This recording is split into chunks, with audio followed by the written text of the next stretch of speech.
마태복음 11번째 심령이 가난한 자는 복이 있나니 라는 제목입니다. 행복하고 싶은 것은 사람의 기본적인 욕구죠. 우리나라 헌법 10조에도 모든 국민은 행복을 추구할 권리가 있다라고 명시함으로써 행복 추구는 사람의 기본적인 욕구이자 권리라는 것을 인정하고 있습니다. 사실 엄밀하게 따져 들어가 보면 사람들의 모든 행동은 결국 행복하기 위한 결정, 행복하기 위한 선택이라는 것을 알 수 있어요. 직장을 선택할 때도, 결혼을 선택할 때도, 하다못해 밥 한 끼를 먹더라도 행복할 수 있을까? 이 질문을 들고 선택을 합니다. 최근에는 행복의 심리학 혹은 행복학이라는 학문까지 등장해서 어떻게 하면 행복할 수 있을까를 도와주기도 하죠. 행복하고 싶은 것은 사람의 기본적인 욕구입니다. 성경도 사람의 행복 추구권을 부정하지 않아요. 믿는 자나 믿지 않는 자나 하나님의 형상으로 지음을 받은 모든 사람들은 누구든지 행복할 수 있는 권리를 가지고 있습니다. 비록 왜곡된 하나님의 형상을 갖고 하나님을 대적하는 사람일지라도, 즉 죄인일지라도 하나님은 그 사람의 기본적인 권리와 욕구를 파괴하는 분이 아니에요. 사람이라면 누구든지 행복을 추구하면서 살 수 있다는 것이에요. 문제는 어디에 있을까요? 문제는 행복의 기준, 행복의 내용, 행복의 대상에 있어요.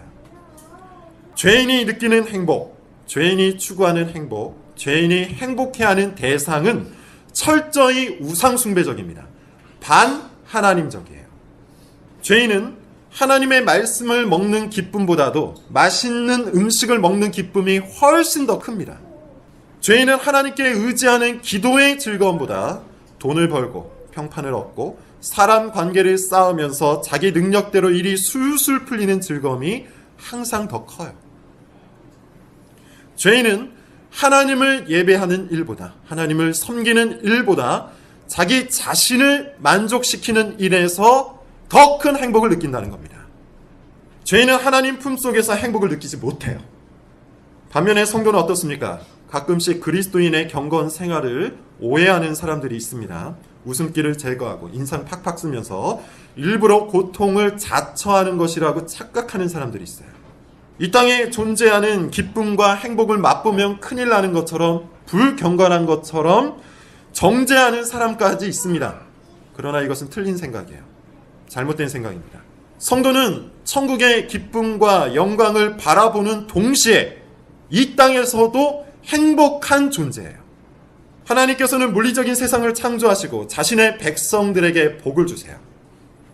창세기 1장 27절 28절 하나님이 남자와 여자를 창조하시고 그들에게 복을 주시되, 창세기 9장 1절 하나님이 노아와 그 아들들에게 복을 주시며, 신명기 7장 13절 여호와께서 너를 사랑하시고 복을 주사 너를 번성하게 하시되. 하나님은 자기 백성들이 이 땅에서도 복받은 존재로, 행복한 존재로 살기를 원하십니다. 그런 의미에서 성경은 계속해서 성도를 복 있는 자라고 선언하는 거예요. 이것이 소위 말하는 강복 선언입니다. 성도를 향한 강복 선언은 신구약 성경의 커다란 맥락 중에 하나입니다. 구약의 대표적인 강복 선언이 뭘까요? 시편 1편입니다. 복 있는 사람은 악인의 꾀를 따르지 아니하며 죄인들의 길에 서지 아니하며 오만한 자들의 자리에 앉지 아니하고 오직 여호와의 율법을 즐거워하여 그의 율법을 주야로 묵상하는도다. 신약의 대표적인 강복 선언은 뭘까요? 오늘 우리가 읽은 팔복입니다. 심령이 가난한 자는 복이 있나니, 애통하는 자는 복이 있나니, 온유한 자는 복이 있나니. 이처럼 성경은 일관되게 성도를 복이 있는 사람, 복을 소유한 사람, 행복한 사람이라고 일컬어요. 그러므로 그리스도인을 자처하면서 스스로 그리스도인이라고 생각을 하면서 삶이 행복하지 않은 사람은 문제가 있는 겁니다. 복의 근원이 되시고 세상에 존재하는 모든 행복의 근거가 되시는 하나님께서 성도의 아버지가 되시는데 그의 자녀인 성도가 복되지 않다, 행복하지 않다, 말이 되지 않습니다. 하나님은 자기 자녀들에게 복을 주시고 행복을 주시고 즐거움을 주시고 기쁨을 주시는 분이에요. 그런데 그 행복의 기준, 행복의 내용, 행복의 대상은 세상과 전혀 다릅니다. 여기에서부터 세상 사람과 그리스도인의 차이가 발생되는 거예요. 앞서 말한 것처럼 죄인은 우상 숭배를 하면서 행복을 느낍니다. 자기 만족과 자기 영광과 자기 쾌락 속에서 행복해합니다. 죄인은 하나님 안에서 즐겁다는 것이 무엇인지 몰라요. 하나님 안에서 행복한 삶이 무엇인지 모르기 때문에 하나님의 말씀이 매력이 없어요. 달콤하지가 않아요. 기도하는 것도 고역이에요. 교회를 세우자는 말과 이웃을 섬기자는 말이 싫어요.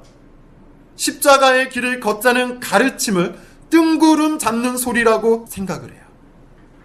죄인은 하나님 안에서 사는 것이 즐겁지가 않습니다. 하지만 성도는 어떻습니까? 세상과는 전혀 다른 곳에서 행복을 느낍니다. 세상과는 전혀 다른 것에서 즐거움을 찾아요. 행복과 즐거움이 세상과 다르기 때문에 성도가 살아가는 삶의 방식이 다른 겁니다. 사람의 모든 행동은 결국 행복하기 위한 선택이라고 했죠. 죄인들은 죄를 짓는 것에서 행복을 느끼기 때문에 늘 죄를 짓는 겁니다. 세상에 속한 영광과 평판과 성공과 명예와 쾌락 안에서 행복을 느끼기 때문에 거기에 얽매여서 살아가는 삶의 방식을 택하는 거예요. 그러나 성도들은 그의 나라와 그의 의를 구하는 하나님의 명령, 하나님의 말씀 속에서 행복하기 때문에 살아가는 삶의 방식이 다른 겁니다. 우선순위가 다른 겁니다. 무엇을 먹을까, 무엇을 마실까 염려하지 않는 겁니다. 형제를 미워하지 않고 원수까지도 사랑할 수 있는 이유가 바로 여기에 있는 겁니다.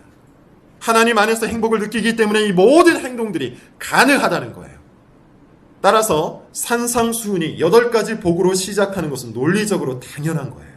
천국 시민은 복된 자들이다. 이 8가지의 복을 받은 사람이 천국 시민의 자격을 갖춘 자이다.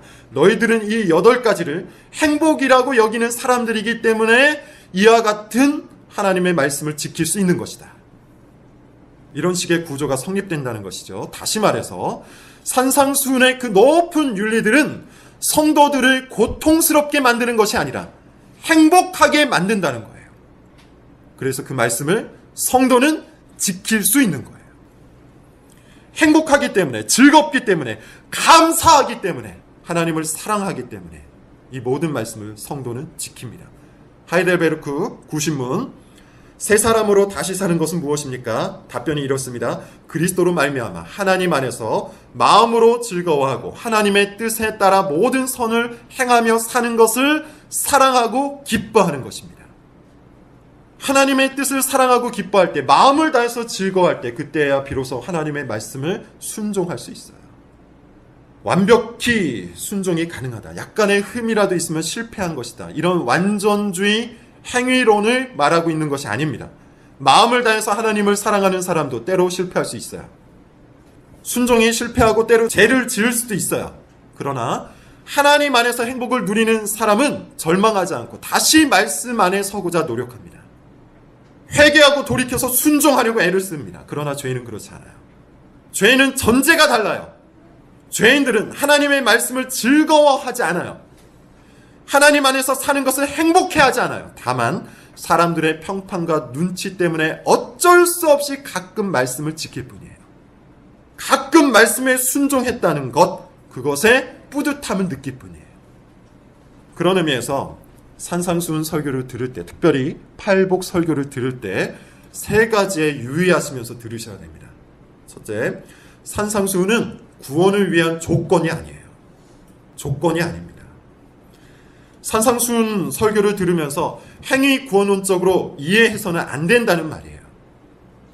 아, 심령이 가난한 사람이 복이 있구나. 그 사람이 천국에 들어가는구나. 이제부터 자발적인 가난을 실천해야겠다. 억지로라도 겸손한 척 해야겠다. 그래야 구원을 받고 천국에 들어갈 수 있겠구나. 이렇게 이해해서는 안 된다는 겁니다.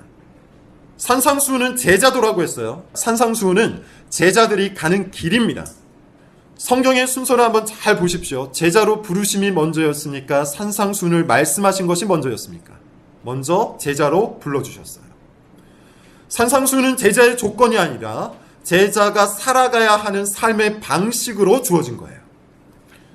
팔복도 마찬가지입니다. 8가지 복을 해내야 구원을 받는 것이 아니에요. 복 받은 사람은 이런 특징이 있다는 겁니다. 다시 말해서 산상수훈은, 팔복은 구원의 조건이 아니에요. 구원받은 성도들이 살아가는 삶의 방식이에요. 자, 두 번째, 그러므로 산상수훈 설교를 들으면서 자기의 믿음, 나의 구원, 이것을 냉정하게 점검해 봐야 돼요. 지난 시간에도 말했어요. 산상수훈은 무리와 제자를 나누는 기준이 된다고 했죠. 신자와 불신자를 나눈다는 겁니다. 신자들은 8가지 복, 8복을 정말 복으로 여겨요. 다시, 신자들은, 성도들은, 예수 그리스도를 믿는 사람들은 이 8가지 복을 정말 복으로 여겨요. 그렇지만 불신자들은 어떨까요? 가난을 복으로 여길까요? 애통을 복으로 여길까요? 핍박을 복으로 여길 수 있을까요? 원수를 사랑하라는 명령은 또 어떻습니까? 불신자는 이 명령 앞에 콧방귀를 낄 겁니다. 불가능하다. 비현실적이다. 말도 안 된다. 세상을 모르고 하는 소리다. 하늘에 보물을 쌓아두고 무엇을 먹을까 무엇을 마실까 염려하지 말며 먼저 그의 나라와 그의 의를 구하라는 명령. 이 말씀은 또 어떻습니까? 전혀 현실적이지 않은 종교적인 수사 정도로 치부해버릴 겁니다. 그러나 예수님은 7장에서 이 모든 산상수훈의 교훈을 열매로 내놓지 않은 사람은 가짜라고 말씀하세요. 좋은 나무는 아름다운 열매를 맺고 나쁜 나무는 나쁜 열매를 맺는다. 여러분, 예수님을 믿는다는 것은 예수님에 대해서 좋은 감정을 갖는 정도가 아니라고 했어요. 예수님을 믿는다는 것은 예수님에 관한 지식에 동의를 표하는 정도도 아닙니다. 예수님을 믿는다는 것은 우리의 존재와 삶 전체가 하나님 나라로 옮겨지는 대사건이에요. 우리 정체성의 일대 전환이 일어나는 사건이라는 말이에요. 천국 시민이 되어서 천국의 윤리와 가치를 따르게 된다는 겁니다. 왜 그렇습니까? 예수님이 천국의 왕이시기 때문이에요. 예수님을 믿는다는 것은 그런 의미에서 삶의 체계, 삶의 방식, 삶의 우선순위, 삶의 내용과 방향과 목적 전부가 뒤바뀌는 거예요. 그것이 제자의 삶이고 천국 시민의 삶이에요. 직장만 옮겨도 삶의 체계가 바뀌는데 하나님 나라로 옮겨진 성도의 삶이 예전과 똑같다는 것이 말이 됩니까? 그러므로 진지하고 신중하게 산상수훈 설교를 들으면서 여러분 자신의 믿음과 구원을 점검해 보세요. 산상수훈은 우리가 어느 나라에서 살고 있는지 날카롭게 드러낼 겁니다. 셋째, 그럼에도 불구하고 산상수훈은 하나님 나라의 점진성과 함께 이해해야 돼요. 극단적인 해석을 자제해야 한다는 겁니다. 이래서는 안 된다는 거예요. 야, 네가 이번에 원수를 사랑하지 않았구나. 너는 하나님 나라의 시민이 아닌가 보다. 너는 이번 주에 염려를 참 많이 했구나. 넌 제자가 아닌가 보다. 이런 식으로 몰아쳐서는 안 된다는 것이죠. 예수 그리스도와 함께 시작된 천국은 완성된 것이 아니에요. 시작되어서 완성을 향해 가고 있을 뿐이에요. 즉, 성도는 이미 시작된 천국과 완성될 천국 사이를 살아가는 존재입니다. 흔히 말하는 아직과 이미 사이에 있다는 것이죠. 불완전한 존재라는 거예요. 따라서 우리는 산상수훈 설교를 통해 우리 안에 심겨진 천국 시민의 품성을 확인하고 그 품성을 함양시켜야 하는 책임이 있어요. 성도 안에는 가난이라는 복이 있습니다. 애통이라는 복이 있어요. 온유라는 복이 있어요. 그러나 그 품성이 아직 완전하게 열매 맺지는 못했어요. 어떤 사람은 아직 씨앗 수준밖에 되지 않을 수도 있고, 어떤 사람은 싹이 난 수준일 수도 있고, 어떤 사람은 그것보다 조금 더 성장한 수준일 수 있어요. 어떤 사람은 이제 막 원수를 사랑하기 위해 몸부림치는 수준일 수 있고, 어떤 사람은 그 품성을 마련한 사람일 수 있어요. 하나님 나라로 옮겨진 천국 시민이라고 해서 처음부터 완벽하게 산상수훈을 지킬 수 있는 것은 아니라는 것이에요. 완벽한 순종은 마지막 날에 이 땅에 임할 하나님 나라에서나 가능한 겁니다. 그러므로 아직과 이미 사이에서 살아가는 모든 성도들은 자기 안에 있는 천국 시민의 품성을 확인하고 그것을 성장시켜 나가야 돼요. 산상수훈 설교를 들을 때 3가지를 유의하라고 했습니다. 첫째, 산상수훈은 구원의 조건이 아니다. 둘째, 산상수훈은 무리와 제자를 나눈다. 셋째, 산상수훈은 아직과 이미 사이에서 살아가는 성도들에게 주어진 말씀이다. 이 3가지를 꼭 기억하면서 들을 수 있기를 바랍니다. 오늘은 산상수훈의 첫 번째 단락입니다. 8복이에요. 그 중에서도 그 첫 번째, 심령이 가난한 자는 복이 있나니 라는 말씀을 중심으로 설교하겠습니다. 그 전에 팔복의 구조를 먼저 설명하고 본문으로 들어가겠습니다. 사실 팔복의 구조에 대해서는 학자마다 다양한 견해를 내놓고 있기 때문에 딱히 공식적인 구조라고 말할 수 있는 것이 없습니다. 그래도 가장 괜찮은 구조 분석을 하나만 말하자면 이렇습니다. 첫 번째부터 네 번째가 한 묶음이에요. 여기는 주로 내면적인 모습, 내면적인 품성을 말하죠. 심령의 가난함, 애통함, 온유함, 의에 줄이고 목마름. 다 내면적인 성향을 말합니다. 그리고 다섯 번째부터 여덟 번째까지는 외면적인 행위를 말해요. 긍휼하게 여김, 마음을 청결하게 함, 화평하게 함, 의를 위하여 박해를 받음. 모두 다 행위에 관한 거예요. 그리고 이 8가지 복 전체를 묶는 핵심 단어 하나가 있습니다. 천국이에요. 3절 뒷부분을 보면 천국이 그들의 것임이라로 시작해서 10절 천국이 그들의 것임이라로 마무리가 되고 있죠. 정리하자면 팔복, 이 8가지 복은 천국 시민을 복되게 하는 4가지 성품과 4가지 행위에 관한 이야기라는 것이죠. 천국 시민은 가난하고 애통하고 온유하고 의에 줄이고 목마른 내면의 성품을 가지고 있어요. 그것을 복되게 여깁니다. 그런 내면적인 품성을 행복으로 여긴다는 거예요. 또한 천국 시민은 사람들을 긍휼히 여기고 마음을 다해 하나님께 충성을 하고 평화를 위한 중재자가 되며 하나님의 의를 위해 기꺼이 손해를 보는 행동들을 복되게 여깁니다. 그런 행동을 행복으로 여겨요. 이처럼 팔복은 성도들의 내면과 외면, 즉 성도의 존재 전체를 감싸고 있는 인격을 말합니다. 따라서 이럴 수는 없어요. 심령은 가난한데 애통하지는 않는다. 애통을 하는데 온유하지는 않다. 의에 줄이고 목마르기는 하지만 의를 위해서는 손해를 보지 않는다. 하나님께 충성을 다하지만 사람들은 불쌍히 여기지 않는다. 절대로 이럴 수 없다는 겁니다. 비록 따로따로 떼어서 설명하고 있기는 하지만 8가지 복은 성도의 인격을 형성하고 있는 한 골격이에요. 한 덩어리예요. 이 중에 한 가지를 아예 배제하면서 아예 무시하면서 살 수는 없다는 거예요. 그 사람은 복받은 사람이 아닙니다. 복 있는 사람은 이 8가지의 복을 자기 인격 속에 골고루 갖고 있을 뿐만 아니라 균형 있게 성장시켜 나갑니다. 설교의 순서상 이 8가지 복을 하나씩 살펴보겠지만 이 복들이 사실은 한 덩어리라는 것을 잊지 마시고 들을 수 있기를 바랍니다. 자, 이제 8가지 복의 첫 번째, 어떻게 보면 가장 중요하다고 볼 수 있는 첫 번째 복을 살펴보도록 하죠. 3절을 다시 한번 읽어봅시다. 3절 너무나도 유명한 구절입니다. 자, 시작. 심령이 가난한 자는 복이 있나니 천국에. 오늘은 시간상 심령이 가난한 자에 대해서 반만 살펴보도록 하겠습니다. 두 번째는 다음 주에 살펴보도록 하죠. 예수님은 강복선언의 첫 번째 대상을 심령이 가난한 자로 지목을 하세요. 심령의 가난함이 복받은 자의 가장 기초적인 성품이라는 겁니다. 다시 말하면 가난함이라는 이 내면적 성품이야말로 성도의 인격을 담는 가장 근본적인 그릇이 된다는 거예요. 심령의 가난함이라는 그릇이 마련되지 않은 사람은 나머지 복들을 담을 수가 없어요. 심령의 가난함이 없는 사람은 결코 복받은 사람이 아니라는 것이죠. 사실 심령이 가난하지 않은 사람은 하나님으로부터 오는 복을 좋아하지 않아요. 좋아할 수가 없어요. 자기 걸로 꽉 차 있는데 어떻게 하나님으로부터 오는 복을 행복으로 여길 수 있겠습니까? 예수님이 필요하지도 않으며 천국을 소망하지도 않게 됩니다.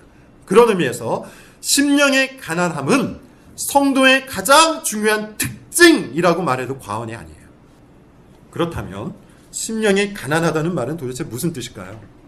먼저 이 말의 의미를 알기 위해서 심령의 가난함이 아닌 것부터 살펴보도록 하죠. 첫째, 물질적인 가난은 심령의 가난함과 상관이 없습니다. 가끔씩 여기서 말하는 가난함을 물질적인 가난으로 이해하는 사람들이 있어요. 누가복음 6장 20절에서는 심령이라는 말을 빼놓고 가난한 자는 복이 있다라고 선언하고 있는데 이것을 근거로 마태복음의 가난도 물질적인 가난이라고 해석하는 사람들이 있습니다. 그러나 마태는 이런 오해를 막기 위해서 심령이 가난한 자는 복이 있다. 심령이라는 단어를 앞에 붙이고 있죠. 그럼에도 불구하고 이 구절을 물질적인 가난으로 해석하려고 하는 사람들은 계속해서 있어 왔습니다. 대표적인 사람이 러시아의 대문호 톨스토이예요. 톨스토이는 공개적으로 산상수훈이 자신의 종교적, 철학적, 문학적 기초라고 말합니다. 그리고 실제 자신의 그 많은 재산을 다 팔아서 가난한 사람들에게 모조리 나누어 줬어요. 가난한 사람이 복이 있다는 이 문장을 물질적인 가난으로 해석을 한 것이죠. 톨스토이처럼 자발적 가난을 실천함으로 복 있는 자의 반열에 서고자 하는 사람은 지금도 계속해서 있습니다. 보통 사회사업이나 복지사업을 하는 사람들이 그래요. 물질의 부유함이 마음도 부유하게 만들고 물질의 가난함이 심령의 가난함도 만든다라고 해석을 하는 것이죠. 그런데 여러분 정말 그런가요? 상관관계가 조금은 있을 수 있겠지만 결코 필연적이진 않아요. 물질적으로 가난하다고 해서 심령이 가난한 것은 아닙니다. 오히려 가난한 사람 중 상당수는 물질의 부유함을 욕망하기 때문에 더 탐욕적이에요. 더 돈을 사랑해요. 자그마한 이득에 더 집착하고 약간의 손해에 더욱더 예민하게 반응해요. 물질의 가난함이 심령의 가난함을 만드는 것은 아닙니다. 오히려 바울은 비천에 처할 줄도 알아야 하고 풍요에 처할 줄도 알아야 한다고 설명하고 있죠. 가난하다고 해서 돈에 집착을 하고 풍요롭다고 해서 마구잡이로 쓰는 것이 아니라 그 어떤 환경 속에서도 하나님만 기뻐할 줄 알아야 한다는 것이에요. 둘째, 자기 자신을 비하하는 것은 심령의 가난과 상관이 없습니다. 심령의 가난은 이런 것이 아니에요. 난 정말 형편없구나. 난 정말 아무것도 아니구나. 난 이것도 부족하고 저것도 부족한 사람이구나. 저 사람에 비하면 난 가진 것이 너무 없는 사람이다. 이것은 사실 더 높은 곳에 올라가고 싶은 욕구가 좌절되었기 때문에 나오는 반응일 뿐 심령의 가난함이 아니에요. 자기 자신을 스스로 깎아내린다고 해서 심령이 가난한 사람은 아니라는 겁니다. 더 뛰어난 사람, 더 탁월한 사람, 더 부유한 사람, 더 괜찮은 사람이 되고 싶은데 그것을 성취하지 못한 것에서 오는 좌절, 거기에서부터 오는 결핍과 상실, 이런 것은 심령의 가난이 아니에요. 욕구의 좌절일 뿐이고 야망의 실패일 뿐이고 열등감일 뿐이에요. 이 사람은 자신이 얻지 못한 것, 이루지 못한 것을 성취하는 즉시 교만해집니다. 자기 비하에 능숙하고 열등감에 빠져있는 사람은 겸손한 척을 굉장히 잘하는데 겸손을 수단 삼아서 무엇인가를 얻고 싶어 하기 때문이에요. 겸손한 척해서 평판을 얻고 배려하는 척해서 명예를 얻고 자신을 낮추는 척해서 성공을 얻으려는 사람은 심령이 가난한 사람이 아닙니다. 자신에게 결핍되어 있는 것을 놓고 좌절하는 마음, 겸손을 수단으로 삼는 마음, 이 두 가지 마음은 심령의 가난과 전혀 상관이 없어요. 자, 그렇다면 심령의 가난은 뭘 말하는 걸까요? 성경이 말하는 심령의 가난은 무엇을 의미하는 걸까요? 결론부터 말하자면 자신의 실존이 영적 파산 상태라는 것을 인정하는 마음이에요. 자신의 실존이 영적 파산 상태라는 것을 인정하는 마음, 심령의 가난입니다. 절대적인 무능력, 절대적인 빈곤, 절대적인 부패를 선언하는 마음이에요. 심령의 가난은 절대적 무능력을 인정합니다. 무엇에 관한 무능력입니까? 구원에 관한 무능력, 생명에 관한 무능력, 좀 더 구체적으로 말하면 인생의 의미와 가치에 관한 무능력을 말해요. 죄인으로 태어난 인간은 기본적으로 태어날 때부터 자기 중심 행위라는 설정을 갖고 태어나요. 자기 행위 중심이라는 사고 체계를 가지고 태어난다는 거예요. 자기 행위 중심이란 자기의 행위로 자신의 의미와 가치를 스스로 결정할 수 있다는 사고방식이에요.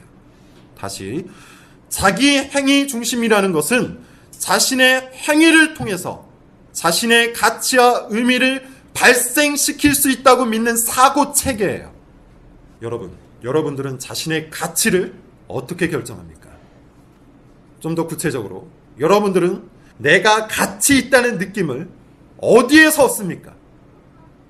모든 사람들은 자기 손으로 만든 어떤 것에서 가치를 얻고 의미를 발견하며 살아가요. 이것이 죄인의 특징이에요. 가장 대표적인 것이 가족과 직장입니다. 죄인들에게 가족은 내가 만든 어떤 것이에요. 죄인은 가족을 내가 만든 어떤 것으로 여겨요. 하나님께서 주신 선물이 아니라 내가 만든 어떤 것이기 때문에 그 가족 안에서 의미와 가치를 찾아요. 특히 결혼을 하면 이것이 더 심해집니다. 부모님에게 효도하는 자기 자신의 모습을 보면서 스스로 가치를 찾아요. 야, 난 가치 있는 사람이구나.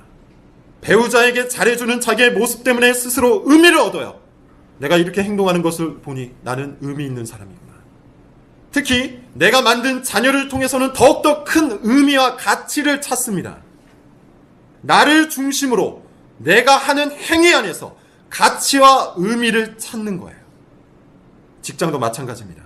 직장 안에서 사람들에게 좋은 평판을 얻기 때문에 큰 가치를 느껴요. 직장 안에서 사람들에게 좋은 평가를 들을 때 큰 가치를 얻기 때문에 거기에서 자기 존재와 자기 가치를 얻기 때문에 그 평가에 얽매여서 사는 겁니다. 직장이 힘들다고 하면서도 직장에서 자신의 가치를 인정해주기 때문에 직장에 더욱더 몰입하면서 사는 거예요. 직장은 사람이 자신의 가치와 의미를 찾는 데 있어 중요한 집단입니다. 죄인에게 그래요. 이외에도 많습니다. 취미 활동에서 자신의 의미를 찾는 사람이 있어요. 관계 안에서 자신의 가치를 찾는 사람도 있고, 더 나아가 교회 안에서 교회 활동을 통해 교회에서 봉사하는 것을 통해 자기의 가치와 의미를 발견하려고 하는 사람들도 많아요. 이 모든 것들은 결국 내가 중심이 되어서 나의 어떤 행동으로 인하여 내가 생산한 가치를 붙들고 내 인생의 의미를 만들겠다는, 내 인생의 의미를 붙들고 살겠다는, 다시 말하면 스스로 구원을 얻어보겠다는 죄입니다. 죄예요. 이렇게 자기 안에서 의미와 가치를 발견하고자 발버둥 치는 사람들은 열등감과 교만함 사이에서 방황합니다. 자기 행위를 따라 의미를 발견하면, 자기 행위를 따라 자기 가치와 의미를 발견하면 교만하다가 자기 행위로 인해 실패하면 깊은 열등감에 빠지는 거예요. 자기의 행위를 중심으로 자기 자신의 가치를 평가하기 때문에 늘 예민합니다. 늘 불안해합니다. 늘 염려합니다. 늘 날카롭게 각이 서 있습니다. 이처럼 자기 중심이라는 가치 체계 속에서 살아가는 사람은 절대로 심령의 가난이 무엇인지 깨닫지 못해요. 절대적 무능력이라는 것이 무슨 뜻인지 이해하지 못해요. 심령의 가난을 복으로 여기지 못해요. 그러나 복 있는 사람은 심령이 가난합니다. 자기의 그 어떠한 행위로도 가치와 의미를 얻을 수 없다는 것을 알아요.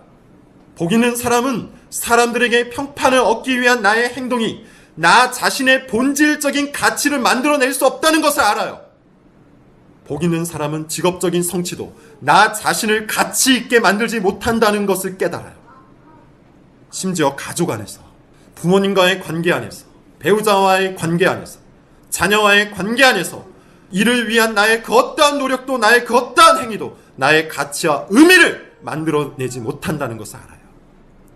나의 행동은 구원에 있어, 내 인생의 가치에 있어, 내 삶의 의미에 있어 절대적으로 무력하다는 것을 아는 마음, 그것이 심령의 가난입니다. 나는 완전히 파산한 존재입니다. 이렇게 자기 안에 그 어떤 의미와 가치도 없다는 것을 깨달은 사람은 어디에 매달릴까요? 내가 스스로 의미와 가치를 만들어낼 수 없다, 생산할 수 없다는 것을 깨달은 사람은 어디에 매달릴 수밖에 없을까요? 하나님께 매달릴 수밖에 없는 거예요. 하나님이 베푸시는 구원을 갈망할 수밖에 없는 거예요. 하나님께서 허락하시는 참된 가치와 의미만을 추구할 수밖에 없는 거예요. 그것이 심령이 가난한 자의 모습이에요. 심령이 가난한 사람은 그렇기 때문에 예수 그리스도를 열렬히 추구합니다. 심령이 가난한 사람은 그렇기 때문에 예수 그리스도의 필요성을 절대적으로 깨닫습니다. 심령이 가난한 사람은 그렇기 때문에 나의 이 영적인 파산 상태를 회복시킬 수 있는 분이 예수님밖에 없다는 것을 믿습니다. 예수 그리스도를 믿음으로 하나님이 주시는 인생의 참된 가치와 의미를 붙들고 살 수밖에 없다는 거예요. 인생의 가치와 의미는, 다시 말해서 인생의 구원은 나의 행위에서 파생되는 것이 아니라 하나님께서 선물로 주시는 거예요. 하나님으로부터 인생의 가치와 의미를 얻은 사람은 어떻게 살까요? 부모님을 공경합니다. 배우자를 사랑하고 자녀를 믿음 안에서 양육합니다. 그러면서도 그들을 통해 자기 가치를 얻는 것이 아니기 때문에 집착하지 않습니다. 이들과의 관계에서 가치를 얻는 사람은 나에게 더 큰 의미와 더 큰 가치를 주는 관계에 집착하게 되어 있어요. 부모님에게 효도할 때 찾아오는 의미가 더 큰 사람은 그 관계에 집착합니다. 자녀를 돌볼 때 찾아오는 의미와 가치가 더 커다란 사람은 그 관계에 집착을 하고, 배우자를 통해서 얻는 의미가 더 큰 사람은 그 관계에 집착을 합니다. 거기에서부터 파생되는 의미와 가치를 자기 가치로 여기기 때문이에요. 그러나 하나님으로부터 오는 가치 위에 굳건히 서 있는 사람은 그 어떤 관계에도 집착하지 않고 섬길 수 있어요. 균형 있게 섬깁니다. 실망하지 않고 섬깁니다. 직장에서도 마찬가지입니다. 상사에게 충성을 하고 동료들을 섬기며 맡은 바 업무에도 성실하게 최선을 다해서 일할 수 있습니다. 그러나 거기에서 오는 성취에 자기 가치와 의미를 걸지 않기 때문에 중독되지 않아요. 절대로 거기에 삶이 빨려 들어가지 않아요. 삶의 균형이 파괴되지 않아요. 자기의 행동에서, 자기의 행위에서 구원을 얻고자 하는 사람은, 자기가 만들어낸 의미와 가치를 붙들고 살고자 하는 사람은 가정과 직장이라는 두 집단 사이에서 자기에게 더 큰 의미와 가치를 주는 집단에 헌신합니다. 직장에서 오는 가치와 의미가 더 큰 사람은 거기에 삶을 던져요. 거기에서 인생의 의미를 발견하기 때문이에요. 이 사람은 심령이 가난한 사람이 아니에요. 아직도 자기의 행위에 능력이 있다고 믿는 교만한 사람이에요. 자기의 행위를 통해서 자신의 의미와 가치를 만들 수 있다고 믿는 사람이에요. 심령이 가난하지 않은 사람이에요. 심령이 가난하지 않은 사람은 복을 얻을 수 없고, 복을 얻지 못한 사람은 천국에 들어갈 수 없어요. 심령이 가난한 사람은 오직 하나님이 주시는 인생의 의미와 가치 안에서 살기 때문에 삶의 모든 영역에서 하나님의 말씀이 우선순위입니다. 그렇기에 심령이 가난한 사람은 먼저 그 나라와 그의 의를 구하라. 그리하면 이 모든 것을 더하시리라는 하나님의 말씀을 복으로 여깁니다. 그것을 행복으로 느끼기 때문에 그 말씀에 붙들려 삽니다. 이런 사람은 삶의 모든 영역 속에 균형이 있어요. 질서가 있어요. 선명합니다. 흔들림이 없고 평안합니다. 이것이 복받은 사람의 삶이에요. 여러분, 굉장히 중요한 말을 했습니다. 심령의 가난함은 그리스도인 됨의 전제입니다. 여러분은 심령이 가난한 자입니까? 아니면 여전히 자기의 행위와 자기의 능력의 가치를 걸고 사는 자입니까? 이것에 의해서 복과 화가 나뉩니다. 가난한 심령을 하나님께서 우리 모두에게 선물로 주십니다.